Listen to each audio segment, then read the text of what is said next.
Chapter 10, the Queen of Sheba. Now when the Queen of Sheba heard about the fame of Solomon concerning the name of the Lord, she came to test him with difficult questions. So she came to Jerusalem with a very large retinue, with camels carrying spices, and very much gold and precious stones. When she came to Solomon, she spoke with him about all that was in her heart. Solomon answered all her questions. Nothing was hidden from the king which he did not explain to her. When the Queen of Sheba perceived all the wisdom of Solomon, the house that he had built, the food of his table, the seating of his servants, the attendance of his waiters and their attire, his cupbearers, and his stairway by which he went up to the house of the Lord, there was no more spirit in her. Then she said to the king, "It was a true report which I heard in my own land about your words and your wisdom. Nevertheless, I did not believe the reports until I came and my eyes had seen it. And behold, the half was not told me. You exceed in wisdom and prosperity the report which I heard. How blessed are your men! How blessed are these your servants who stand before you continually and hear your wisdom. Blessed be the Lord your God, who delighted in you, to set you on the throne of Israel. Because the Lord loved Israel forever, therefore he made you king, to do justice and righteousness." She gave the king 120 talents of gold and a very great amount of spices and precious stones. Never again did such abundance of spices come in as that which the Queen of Sheba gave King Solomon. Also the ships of Hiram, which brought gold from Ophir, brought in from Ophir a very great number of almug trees and precious stones. The king made of the almug trees supports for the house of the Lord, and for the king's house, also lyres and harps for the singers. Such almug trees have not come in again, nor have they been seen to this day. King Solomon gave to the Queen of Sheba all her desire which she requested, besides what he gave her according to his royal bounty. Then she turned and went to her own land together with her servants. Now the weight of gold which came into Solomon in 1 year was 666 talents of gold, besides that from the traders and the wares of the merchants, and all the kings of the Arabs and the governors of the country. King Solomon made 200 large shields of beaten gold, using 600 shekels of gold on each large shield. He made 300 shields of beaten gold, using 3 minas of gold on each shield, and the king put them in the house of the forest of Lebanon. Moreover, the king made a great throne of ivory and overlaid it with refined gold. There were 6 steps to the throne, and a round top to the throne at its rear, and arms on each side of the seat, and 2 lions standing beside the arms. 12 lions were standing there on the 6 steps on the one side and on the other. Nothing like it was made for any other kingdom. All King Solomon's drinking vessels were of gold, and all the vessels of the house of the forest of Lebanon were of pure gold. None was of silver. It was not considered valuable in the days of Solomon. For the king had at sea the ships of Tarshish with the ships of Hiram. Once every 3 years the ships of Tarshish came bringing gold and silver, ivory and apes and peacocks. So King Solomon became greater than all the kings of the earth in riches and in wisdom. All the earth was seeking the presence of Solomon, to hear his wisdom which God had put in his heart. They brought every man his gift, articles of silver and gold, garments, weapons, spices, horses and mules, so much year by year. Now Solomon gathered chariots and horsemen, and he had 1,400 chariots and 12,000 horsemen, and he stationed them in the chariot cities and with the king in Jerusalem. The king made silver as common as stones in Jerusalem, and he made cedars as plentiful as sycamore trees that are in the lowland. Also Solomon's import of horses was from Egypt and Kue, and the king's merchants procured them from Kue for a price. A chariot was imported from Egypt for 600 shekels of silver, and a horse for 150, and by the same means they exported them to all the kings of the Hittites and to the kings of the Arameans. Chapter 11. Solomon Turns from God. Now King Solomon loved many foreign women, along with the daughter of Pharaoh, Moabite, Ammonite, Edomite, Sidonian, and Hittite women, from the nations concerning which the Lord had said to the sons of Israel, "You shall not associate with them, nor shall they associate with you, for they will surely turn your heart away after their gods." Solomon held fast to these in love. He had 700 wives, princesses, and 300 concubines, and his wives turned his heart away. For when Solomon was old, his wives turned his heart away after other gods, and his heart was not wholly devoted to the Lord his God, as the heart of David his father had been. For Solomon went after Ashtoreth, the goddess of the Sidonians, and after Milcom, the detestable idol of the Ammonites. Solomon did what was evil in the sight of the Lord, and did not follow the Lord fully as David his father had done.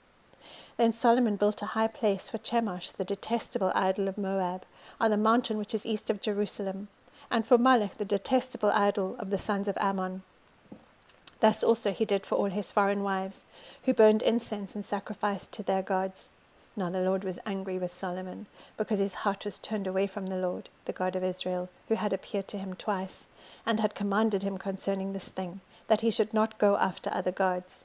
But he did not observe what the Lord had commanded. So the Lord said to Solomon, because you have done this, and you have not kept my covenant and my statutes, which I have commanded you, I will surely tear the kingdom from you, and will give it to your servant.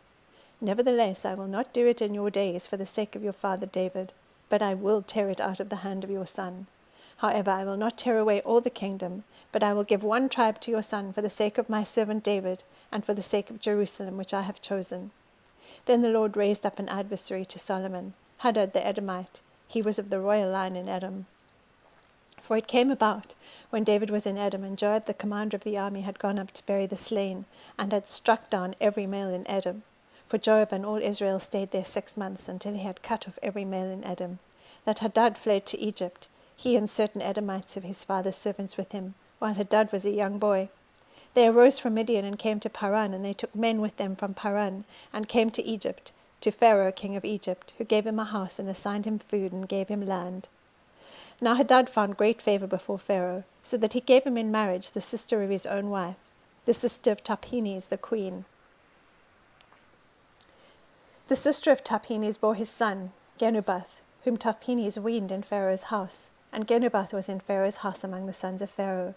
But when Hadad heard in Egypt that David slept with his fathers, and that Joab the commander of the army was dead, Hadad said to Pharaoh, Send me away, that I may go to my own country.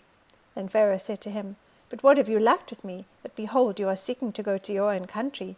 And he answered, Nothing. Nevertheless, you must surely let me go. God also raised up another adversary to him, Rezin the son of Eliada, who had fled from his lord Hadadezer, king of Zobah. He gathered men to himself and became leader of a marauding band, after David slew them, of Zobah. And they went to Damascus and stayed there and reigned in Damascus. So he was an adversary to Israel all the days of Solomon, along with the evil that Hadad did. And he abhorred Israel and reigned over Aram. Then Jeroboam the son of Nebat, an Ephraimite of Zeradah, Solomon's servant, whose mother's name was Zeruiah, a widow, also rebelled against the king.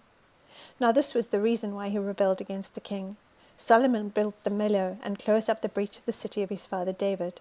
Now the man Jeroboam was a valiant warrior, and when Solomon saw that the young man was industrious, he appointed him over all the forced labor of the house of Joseph. It came about at that time, when Jeroboam went out of Jerusalem, the prophet Ahijah the Shilonite found him on the road. Now Ahijah had clothed himself with a new cloak, and both of them were alone in the field. Then Ahijah took hold of the new cloak which was on him, and tore it into 12 pieces. He said to Jeroboam, Take for yourself 10 pieces, for thus says the Lord the God of Israel, Behold, I will tear the kingdom out of the hand of Solomon, and give you 10 tribes. But he will have 1 tribe for the sake of my servant David, and for the sake of Jerusalem, the city which I have chosen from all the tribes of Israel.